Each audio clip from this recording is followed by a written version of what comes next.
Hey, you awesome folks! Thanks for taking this journey of discovery with your guide, Keith Haney. You're listening to the Becoming Bridge Builders podcast, your favorite podcast for everything from racial reconciliation to education innovation, justice reform, and leading change in the 21st century. This podcast is for people who love to be challenged with difficult topics, but want practical solutions to solve these challenging issues. Becoming Bridge Builders makes change possible. Each week on the podcast, Keith invites innovative thought leaders to share how they are building bridges in their area of expertise. You will hear breakthrough ideas and concepts that are changing the world. He's featuring guests who are best-selling authors, leaders at Microsoft, entrepreneurs, leading educators, professors, lawyers, and so many more. Listen in to learn how you can be the bridge to the change you are seeking. Dr. Ravi Iyer. He is the founding physician and president of the Iyer Clinic, LMG, in Fairfax and London County, Virginia, and serves as director of clinical research for the Loudon Medical Group.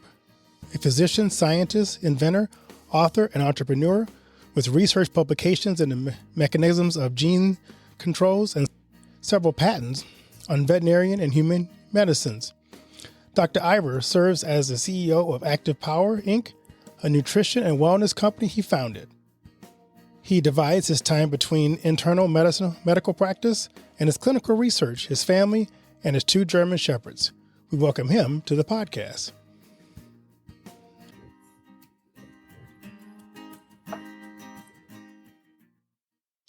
Well, good afternoon, Doc. How you doing?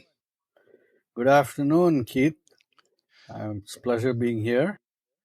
So I'd like to ask my guests this question as we kind of get to know you a little bit better. What is the best piece of advice you've ever received? My grandfather, when I was 14 years old, he said, when the sun shines, or when the rain falls, the sun is not shining to make the trees grow or the flowers bloom, and neither is it shining to make famine and drought. And when the rain falls, it's not falling to make the grass grow, and it's not falling to make floods, death, and devastation.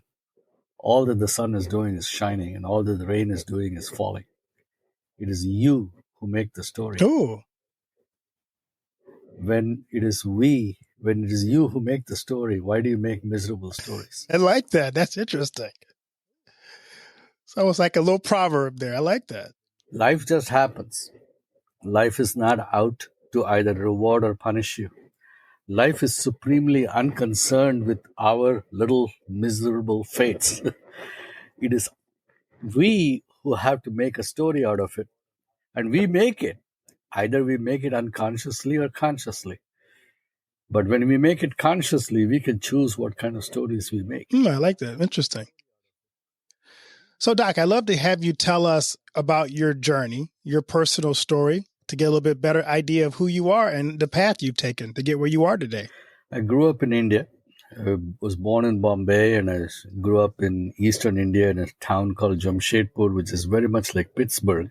It's a steel town, and surrounded by hills where they would mine the ore from there, mineral-rich hills. And I grew up there, and I finished my high school and then went to college, went to medical school in the same state where I grew up.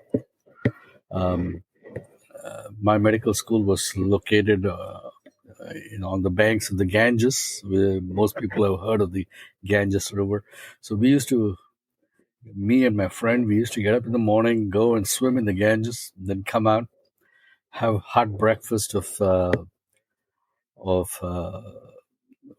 fried bread and potatoes and tea, and then head off to our classes in the morning.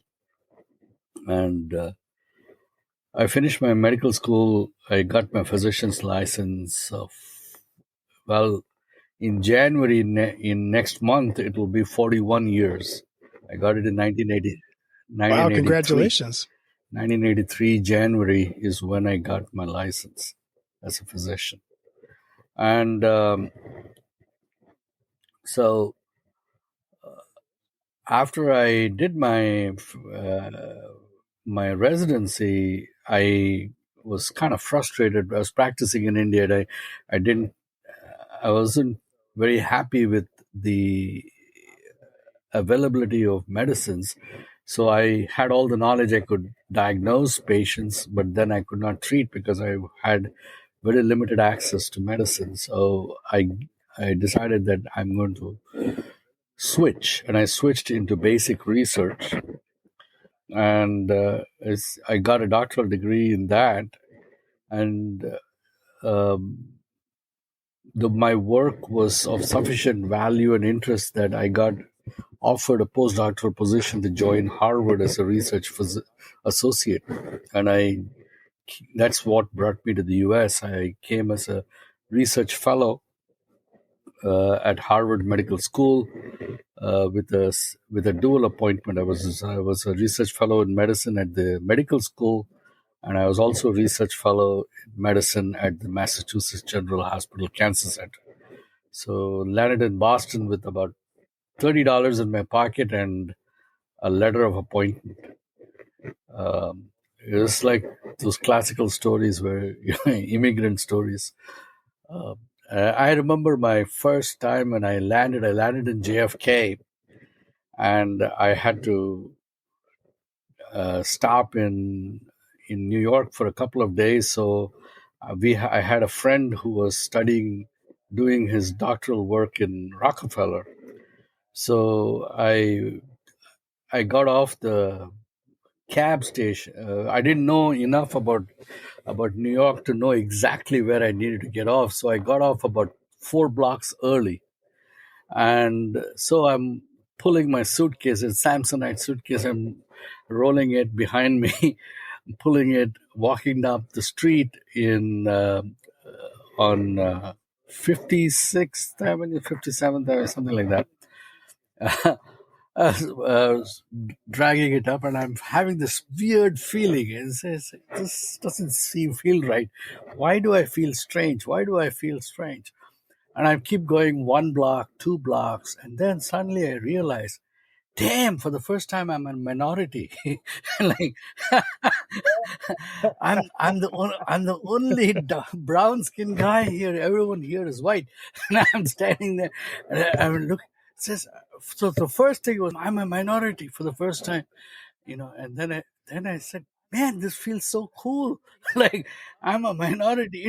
For me, it was like a novel experience to be a minority. And I was like, yeah. And then suddenly in the far distance, about 1 block away, there's this brown skinned guy coming, and you won't believe it. It's like laser. My eye and his eye meet across a block of distance, and a big smile goes on his face and big smile goes on mine. And look at that, birds of a feather we recognize across an ocean of white. And I saw it's amazing. It was so funny. So, but that was my first exposure to moving from India, where I was the majority, to a minority status in this country. So somebody asked me, do you ever feel discriminated? I said, I don't know. I never felt discriminated. I might have been discriminated, but I didn't feel it. So, people may have thought of me differently or treated me differently or considered my accent differently. But because I grew up in India with a sense of self-esteem and the entitlement that comes from being accepted and confident, I never felt discriminated. So I would go straight up and be in your face to everyone, and it was it was and I would get quite a few startled looks because people were not used to having someone who looked like me be in their face, and be in their face very naturally in their face, not arrogantly in their face, not with chip on the shoulder kind of in their face, just Hey, here I am. What are you going to do about it? That kind of thing. And that's been my life all my life. I mean, I just walk up in Harvard. people people used to say that Ravi is the only guy who'll go up and ask ask any American postdoctoral fellow to step aside so he can go and use the refrigerator. in the concept of standing in line and letting everyone else go first, it was never there in his head. That's interesting. So think back to your transition here. What was the most difficult part of your transition? My first month was lonely. I mean, because I would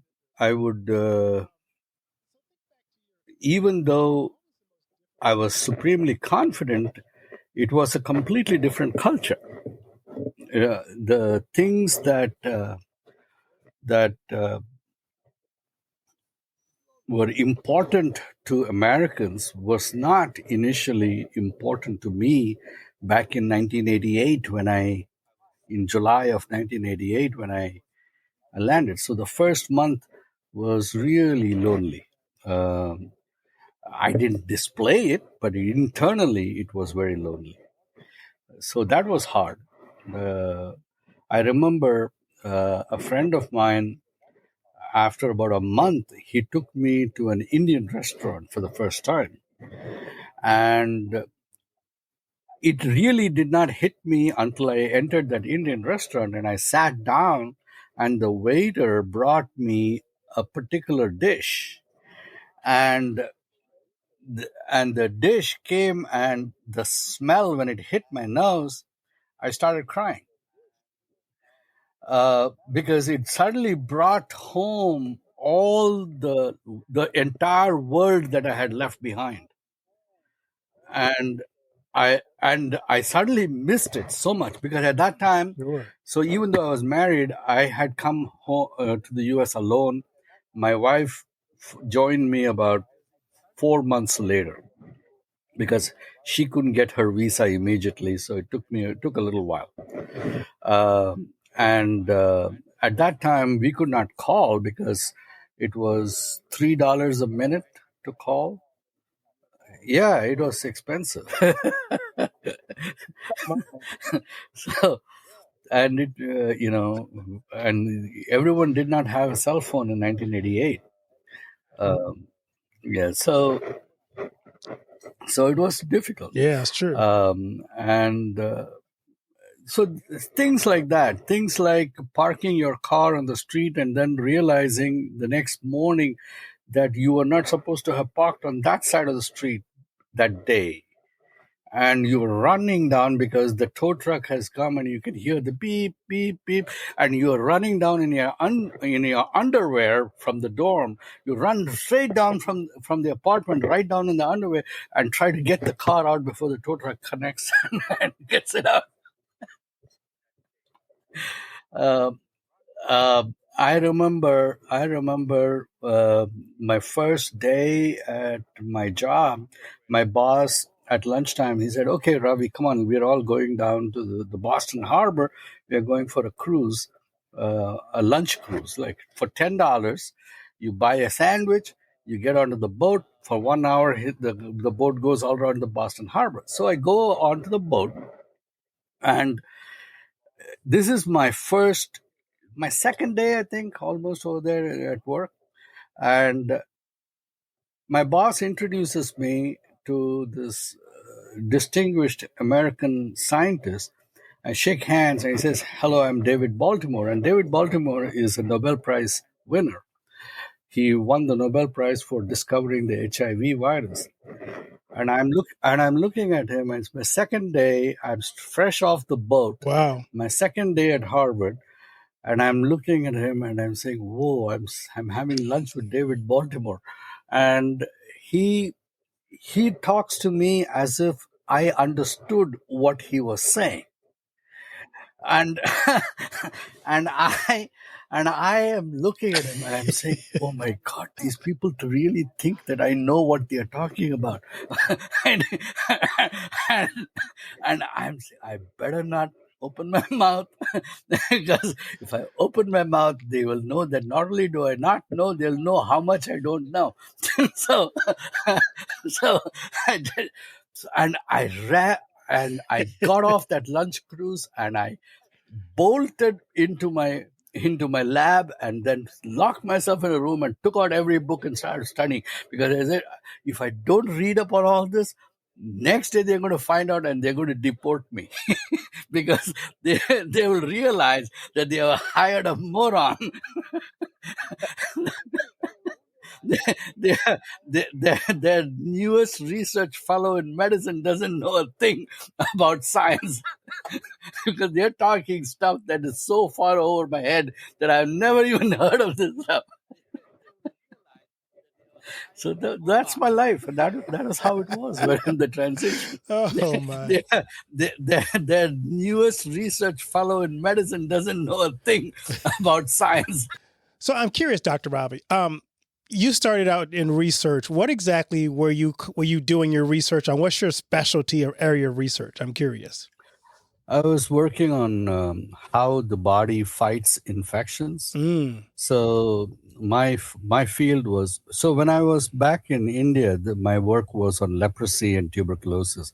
How does the body fight leprosy and tuberculosis? Because even though to this day, tuberculosis and leprosy are one of the most difficult to treat diseases, even today, tuberculosis requires 9 months of more than one medicine at the same time. And it's a pain in the rear end to treat. And but there are a few patients, not everyone, there are a few patients who manage to eradicate the disease without treatment. Okay. Same with leprosy. So the majority of patients with tuberculosis cannot do it.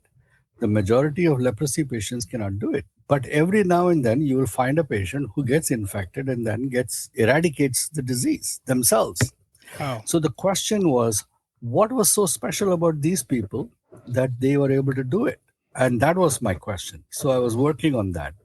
And I found that, their body is able to activate certain cells that are able to attack and kill the organism. So the question then became, is how are these cells activated? What are these cells? What turns these cells on that are so efficient in killing these difficult to kill organisms? So I took that work at Harvard. So I was studying the genes that get turned on in that process. And I spent a total amount of time in research was about 10 years. And after I finished that, I got I got a Young Investigator Award, and I came to Washington, D.C. to pick up that award. And at the ceremony, I happened to meet the program director for George Washington University Medical Center, so the residency program, and he offered me a residency position. So I joined. I left Harvard in 1993 and came over to George Washington GW. Did my residency there, and from there moved over to private practice. But in private practice in Virginia, I started this clinic, but I wanted to do it slightly different than everyone else.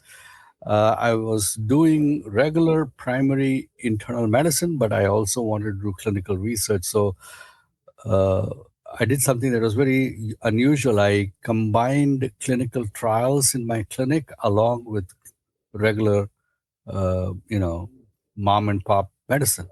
So usually people who do clinical research are usually associated with the university of some kind. And it is very unusual for a private practice to actually get involved in both. But I was able to successfully do that.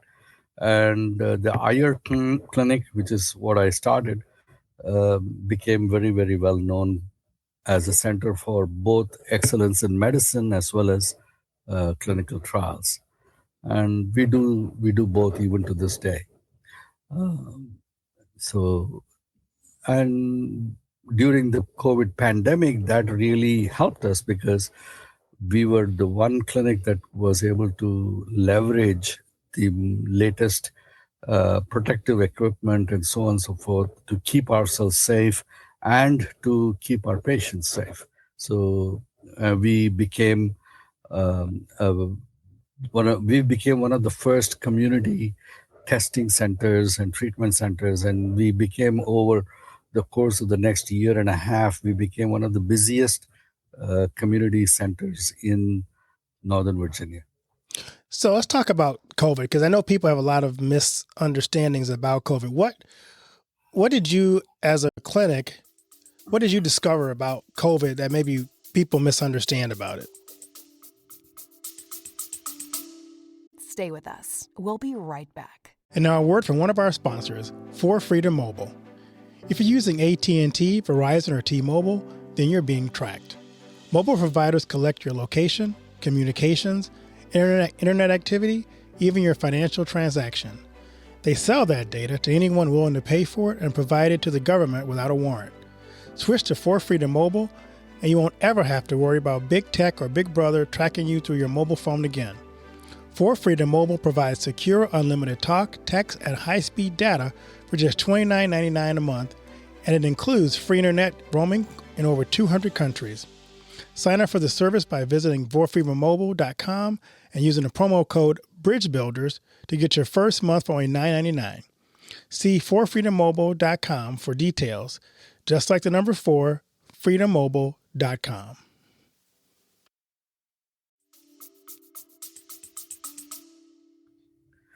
So the COVID pandemic, so I write about it I wrote a book called The Reaper's Dance. It's actually here. It's right here. Okay. Yeah. So it's called The Reaper's Dance, The 1,000 Days of COVID. And that book is actually a testimony to our experience in the clinic. So one of the first things that happened when the virus came out in December of 2019, and then in the US when it was declared a pandemic in March 10th of 2020, people really did not understand what the virus was about, and people were speculating. So the big problem we had at that time was that the public health agencies, whether it was the CDC or the NIH or the US, task force for preventive health, it doesn't matter which agency, but or the White House coronavirus briefings that were being done, they were not giving a very coherent and competently trustworthy message, because they were always conflicted in their own recommendations all the time. Right. They would say one thing one day and the next day they would say something else, or it was like, it was very obvious that they were fumbling. It was very obvious that they were clutching at straws and they were trying to, so it was not very confidence inspiring. So what happened to us physicians at the ground level was our patients were conflicted when they were coming to us, and we had to take on the job of actually A, gaining their trust and confidence, and B, telling them to believe what we told them. Right. And so that was the hardest part of that. So the first thing we did in our clinic was I told them, and I had the ability to do it because of my research background. I could authoritatively speak about it. So even though I had patients who would challenge me, I could actually persuade them to see what I was trying to tell them. And the other thing that was very powerful from our side was we did not hide. We did not close our doors. We faced the pandemic head on. And when the patients saw that we were not hiding ourselves, we were putting ourselves at risk, they were willing to trust us because they saw us as having skin in the game. All right. So the first thing I told them is that, listen, this is a respiratory virus. So forget about whatever they are saying. It is not going to transmit predominantly through touch or contact. Yes, you need to wash your hands a little bit, but you don't need to drown yourself in vodka and alcohol. No. All you need to do is a little bit of soap solution and water will keep you clean. So don't kill yourself with sanitizer.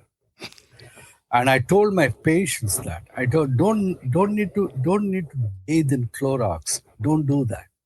Anyway, people were saying, "Oh, we can't get Clorox, we can't get Lysol." And I told them, "Hey, you know what?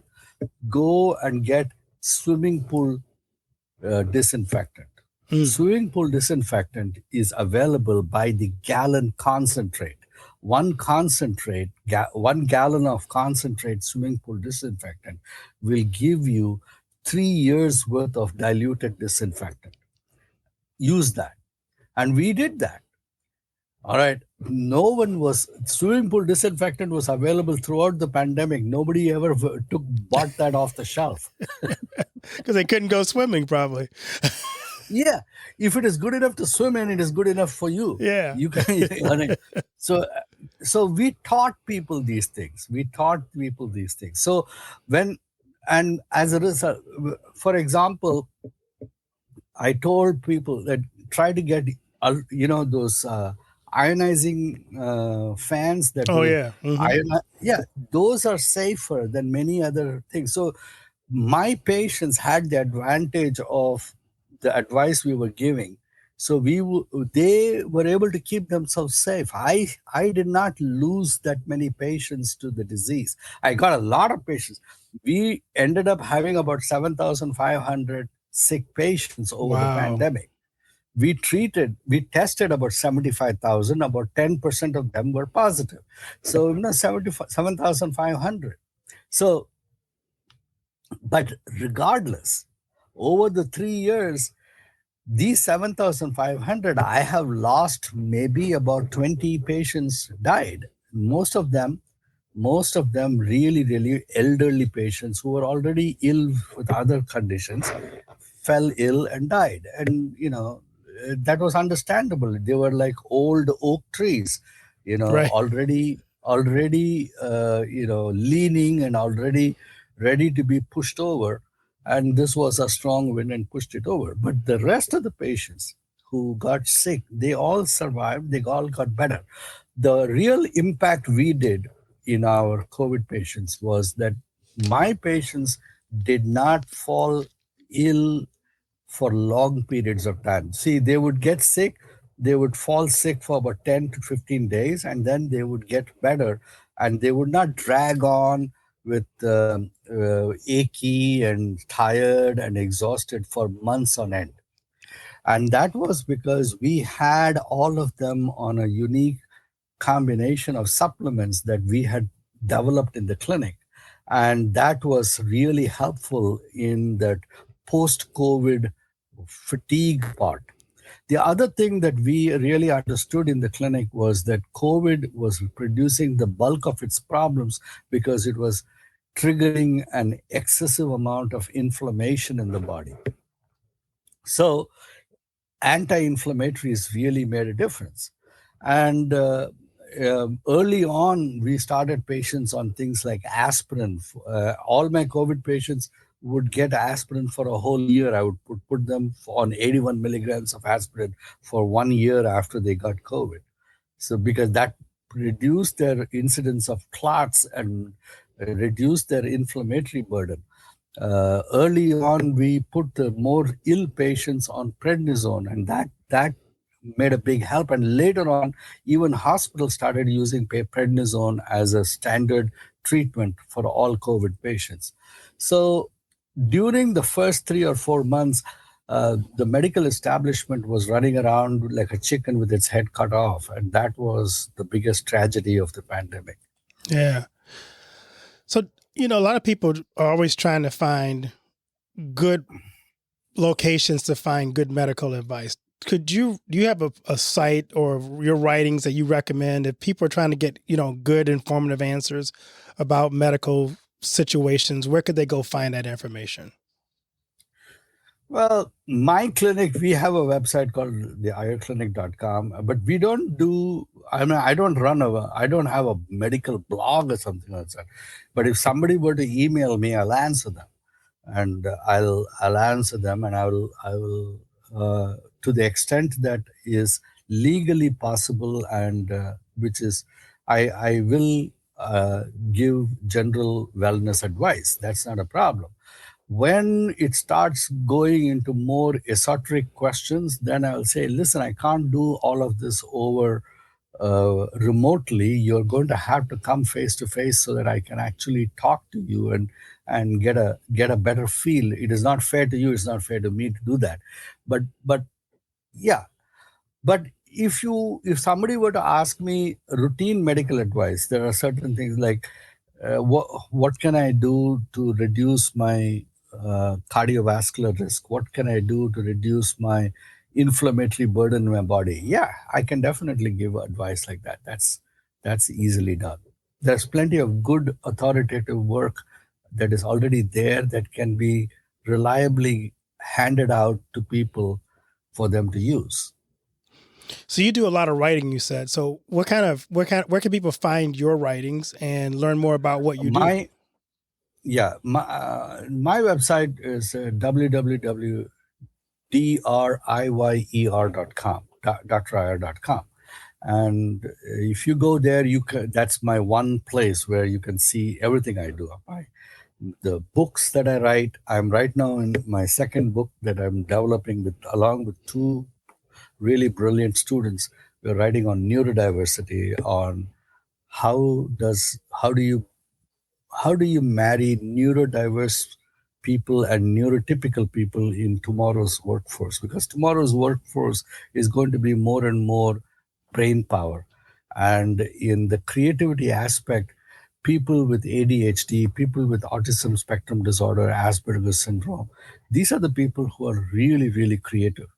The kind of work that you see by Vincent van Gogh, Picasso, Salvador Dali, these people are not normal in their thought process. Einstein is a neurodiverse person, but the neurotypical part of the world is different than the neurodiverse. Neurodiverse people are far more creative.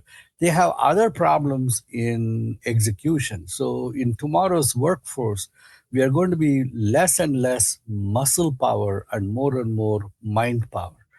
And that is going to require tomorrow's corporations to rethink their workforce and how they arrange their work environment.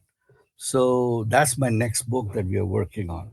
So you can come there. All my speeches, my podcasts, my talks, they're there. People can reach my clinic through that website, driyer.com. So it's an easy one place to go kind of place. Yeah, that's great. If you had one message for humanity today, what do you think our greatest challenge is, and how do we kind of deal with that greatest challenge? So the biggest problem that is there all over the world is there is something that I call the poverty mindset, and it automatically drives a kind of thought process or worldview of us versus them.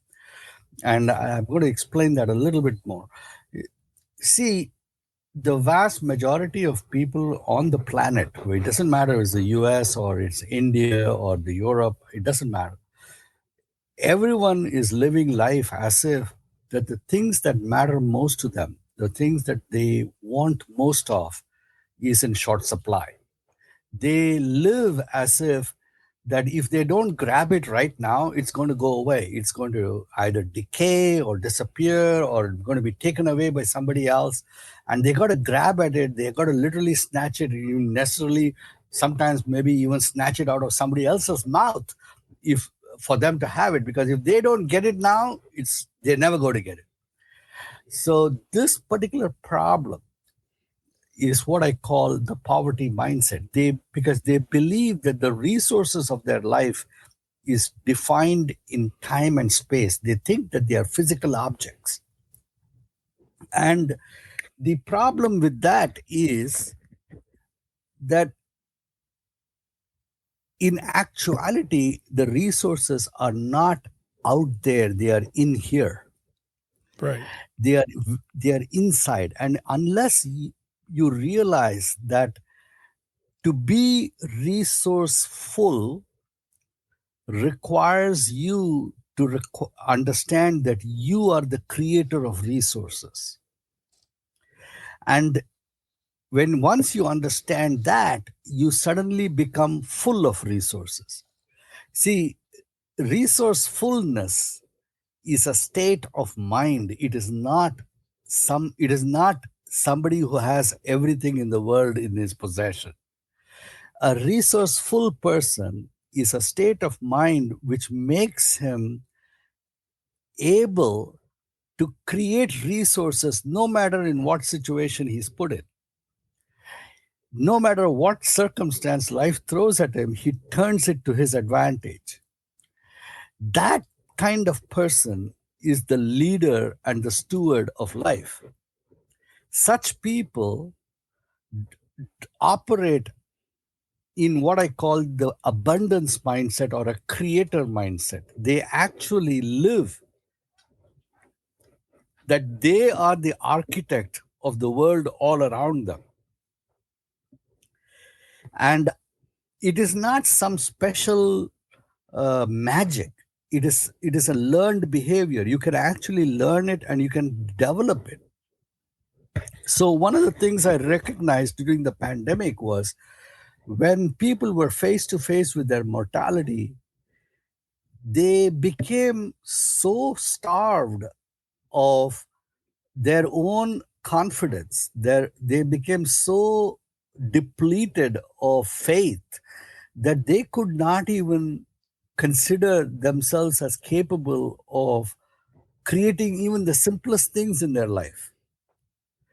And they became totally paralyzed by fear. And in the clinic, we were able to show them a way out of it. So once the pandemic kind of became less of an issue, I asked myself the question that this is what we in the clinic do.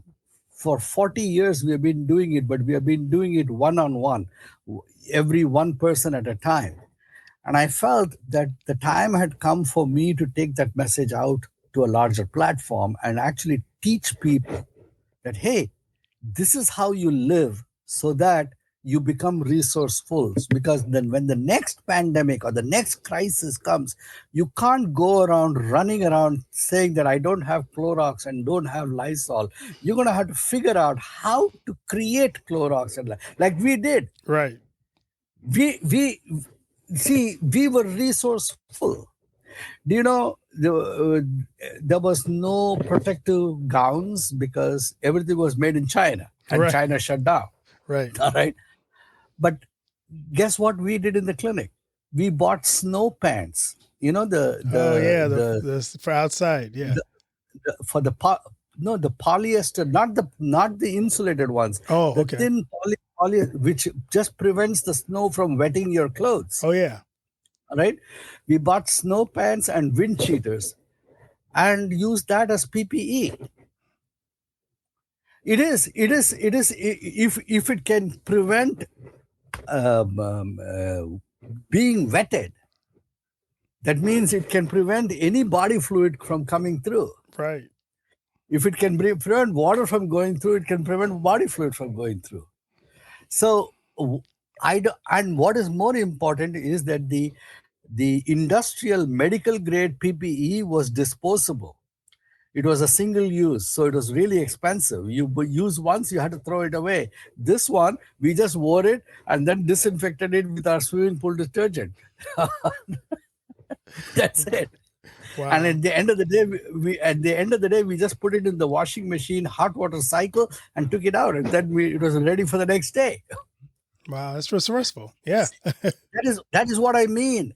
And what we did was we said that, hey, what is the mindset that allows you to think outside the box and solve problems on the fly when suddenly you're beset by the world's greatest conflict or the world's greatest crisis? It's because these things are going to come. You can't go around saying that, oh, we won't get another pandemic. You're going to get another pandemic. That's just the way it is. Right. That's very good, Doc. I really appreciate that. The way you think, we used to call that American ingenuity at one point. It's still there. Yeah, I know. So I'd like to ask my guest this question. What do you want your legacy to be?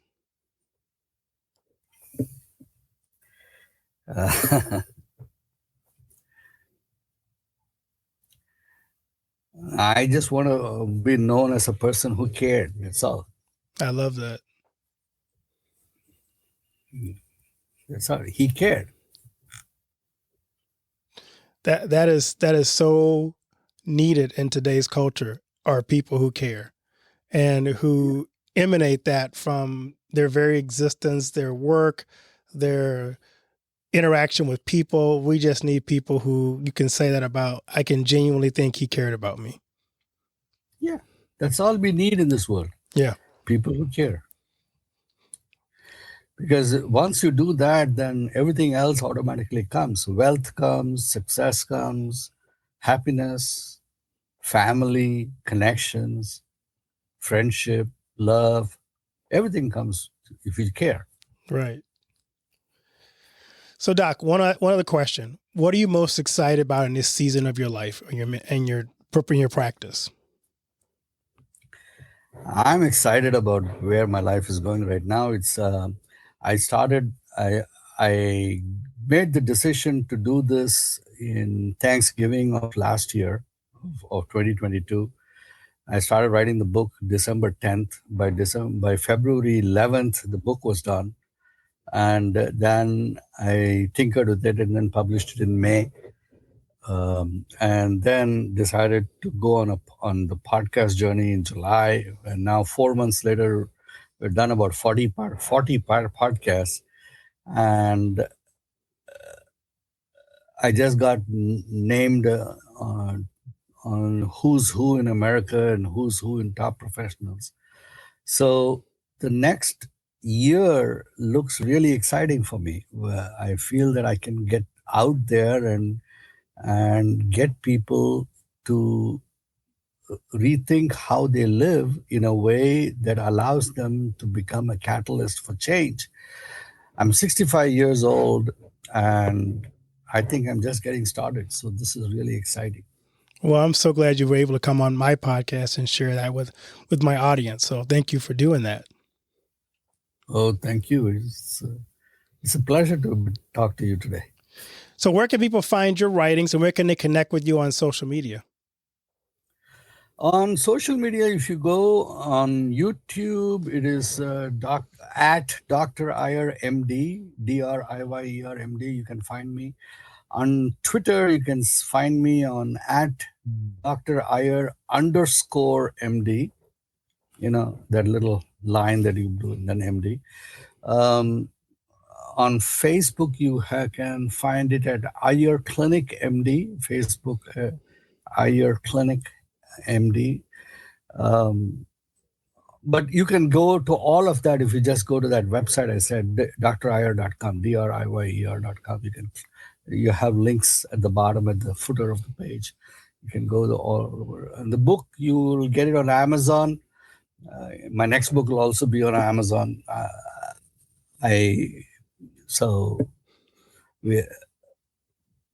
You can email me from that page at any time. I reply to all my emails. Give us the name of the book again for those who might have missed it. The Reaper's Dance. I got it here. The Reaper's Dance. The Reaper's Dance. Yeah. Yeah. Well, Doc, thanks so much for being on. I really appreciate it. And I really do hope that your your vision for being known as the doctor who cares is the legacy that we remember you by. Hopefully, years into the future. I hope so too. Thank you. That would be an honor for me.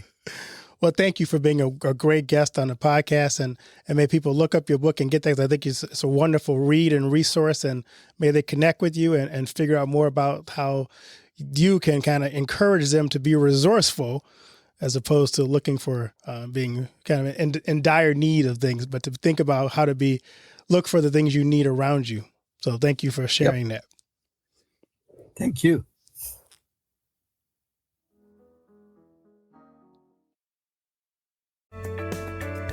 Thanks for listening to Becoming Bridge Builder.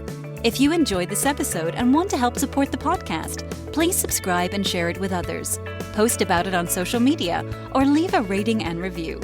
To catch all the latest from me, you can follow me on Instagram at @bkeithhaney and on Getter and Twitter @RevHeadpin or on his website at alightbreaksthrough.org.